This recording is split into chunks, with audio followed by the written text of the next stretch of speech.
தினத்தின் ஆன்மீக சிந்தனை நவம்பர் 8. செயின்ட் காட்ஃப்ரே ஆஃப் ஏமியன்ஸ், புனிதரின் வாழ்க்கை. சுருக்கமாக, செயின்ட் காட்ஃப்ரே ஆஃப் ஏமியன்ஸ் பிரான்சின் சொய்சொன்ஸ் பிரதேசத்தில் பிறந்தார். 5 வயதில் மேனாஸ்டிக் மடமான ஆபி ஆஃப் மான்ஸ் அண்ட் குவண்டனுக்கு அனுப்பப்பட்டு வளர்ந்தார்.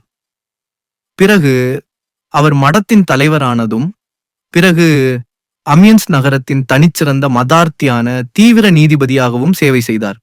ஆத்மீக செய்தி ஒன்று: நிலைமையால் பின்தங்கியவர்கள் மத்தியில் உள்ளோருக்கான நேசம். அவர் களத்தில் தாழ்ந்தோர், நோயாளிகள் என்றோருக்கென அதிகமான நேரமும் கருணையுமாய இருந்தார். 2வது சேவையும் ஆத்ம சமாதானமும் மட்டுமல்ல, உயர்ந்த நிலைகளிலும் மட தலைமை, மறைமுக இராஜாங்கம் அவர் கடமை உணர்ச்சி காட்டினார். நான் தகுதியுள்ளவன் அல்ல என்றாரெனாலும் கடமை ஏற்றுக்கொண்டார். 3வது, பயத்தை உணராமல் ரிட்ரீட் செய்யாமல் விஸ்வாஸ்தூட்டே முன்னேறுதல். பிரச்சனைகளும் எதிர்ப்புகளும் இருந்த போகிலும் அவர் தன்னை விட்டு நிற்கவில்லை. இன்று மேற்கொள்ளும் வசனம்: நீதியில் நடக்கவும், நீ அந்த நீதியை தேடுபவராக இரு, அதன் வழியில் நீ யுக்திகளால் வளரு. பிரார்த்தனை: கர்த்தாவே, நீ நமக்குள் நடந்து வருவதாகவே நம்பிக்கையை வழங்கு.